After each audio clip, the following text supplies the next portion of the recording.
Que je pense que les choix que j'ai faits spirituellement ou mystiquement sont des choix volontaires.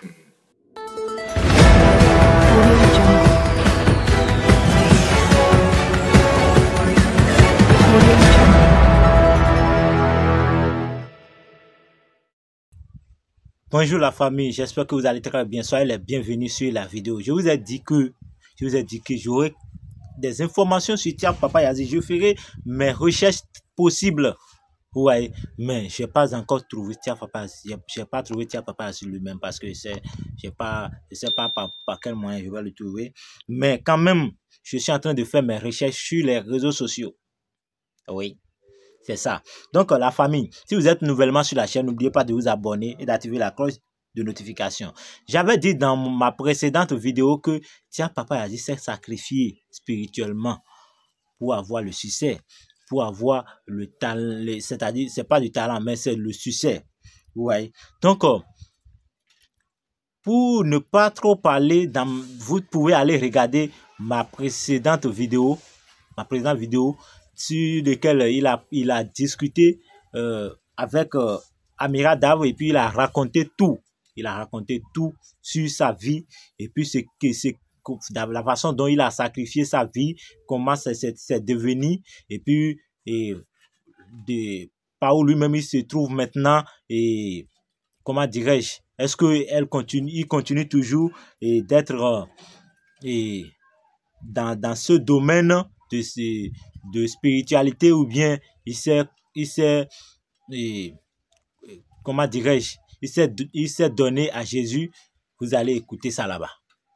Mais enfin, c'est pas enfin, je dois dire enfin ou bien quoi. Non, mais dans cette vidéo, j'ai suivi une émission de Thiago Papa Yazi fait sur la chaîne YouTube de Cotonou Boy Media.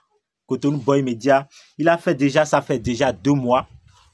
Ça fait 2 mois comme ça que la vidéo a été postée sur Cotonou Boy Media.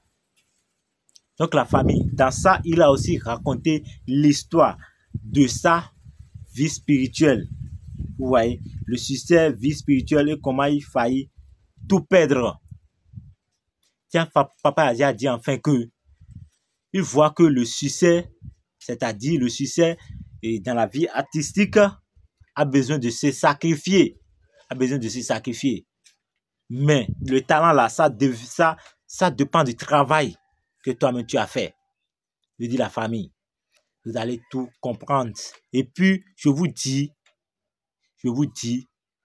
que de prier pour Thiago Papa Yazi, notre chanteur, rappeur, qu'on connaissait depuis longtemps, avec un gros talent, comme vous-même vous le savez déjà.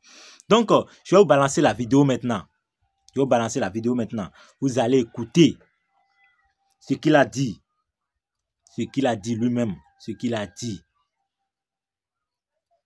La famille. Donc, ce que lui-même il a dit là, vous allez écouter sur cette émission. Non. La vie des artistes là. Le succès là. Non. La réalité est enfin sortie. Donc la famille, si vous êtes nouvellement sur la chaîne, n'oubliez pas de vous abonner et d'activer la cloche de notification pour les prochaines vidéos. Je vous dis, j'aurai toujours quelque chose à dire sur Thiago Papa Yazi. Je vais faire mes recherches là-dessus. Parce que ça devient flou.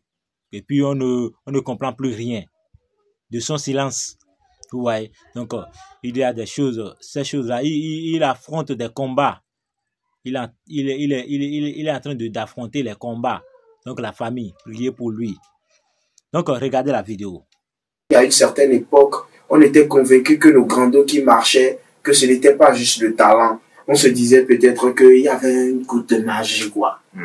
Ils ont un secret. Alors aujourd'hui, nous allons revenir sur un extrait qui m'a particulièrement marqué au cours de la première saison. Alors, la question que pose cet extrait, c'est: est-ce que le succès dans le showbiz est indissociable des pratiques mystiques? Cet extrait poignant que nous allons suivre de l'interview de Thiaf, il est revenu sur une époque où il était intimement convaincu que la réussite et la magie étaient intimement liées. J'étais très jeune, avec une grosse rage de réussir. Donc, je pense que les choix que j'ai faits spirituellement ou mystiquement sont des choix volontaires. Parce que peut-être aussi, à une certaine époque, on était convaincu que nos grands qui marchaient, que ce n'était pas juste le talent. On se disait peut-être qu'il y avait une goutte de magie, quoi. Mais cette quête de gloire empreinte de pratiques spirituelles complexes n'a pas contribué à forcément l'épanouir ni à avoir le succès et la richesse qu'il espérait. Il a fallu que je me mette pour comprendre que au final, c'est le travail qui paye, en fait. Et à un moment donné, j'avais l'impression d'être essoufflé. Que je pratiquais ça, mais qu'en fait, ce pourquoi je le pratiquais, en fait, je l'avais jamais. J'avais l'impression de vouloir l'avoir. Ça ne corrige pas ce pourquoi je l'ai. Mais au contraire, je vis mal que lorsque j'étais tout seul, parce que tout ça, je ne connaissais rien, ni de la spiritualité, ni de l'église, ni rien. J'avais juste des aptitudes scolaires que j'appliquais. Dans cet extrait, il nous raconte les choix qui l'ont enfermé dans une spirale sombre, le menant même à une profonde dépression. À un moment donné, j'étais tellement, je ne mens pas, j'étais essoufflé de la vie. Je vais dire même que j'étais plongé dans une dépression qui ne dit pas son nom et qui à l'époque m'a rendu moins productif. Donc à un moment donné, je demandais même à Dieu de venir me chercher. J'ai failli perdre la vie. Où j'ai reçu un ultimatum et à la date limite, effectivement, la mort a tenté de m'inviter. Face à cette impasse, il a décidé de prendre une décision radicale, c'est tourner le dos à toutes ses pratiques et vivre lui-même selon ses propres règles. Et depuis, il avoue qu'il se porte mieux. Je me suis dit, finalement, même sans tout ça, c'était mieux. Donc, je me suis levé un matin et puis, voilà, j'ai pris un gros sac là. Tout ce que j'avais, j'ai tout mis. Il y a des trucs qu'on m'a dit qu'on jette pas, moi j'ai pris, j'ai jeté. J'ai eu une foi tellement immense que j'étais convaincu, quoi, que nous là, rien ne va se passer. Parce que si quelque chose pouvait se passer, ces trucs-là n'auraient pas été, à mon avis, sans effet. Alors, la question que je vous pose est, est-ce que le succès dans le showbiz est indissociable des pratiques mystiques?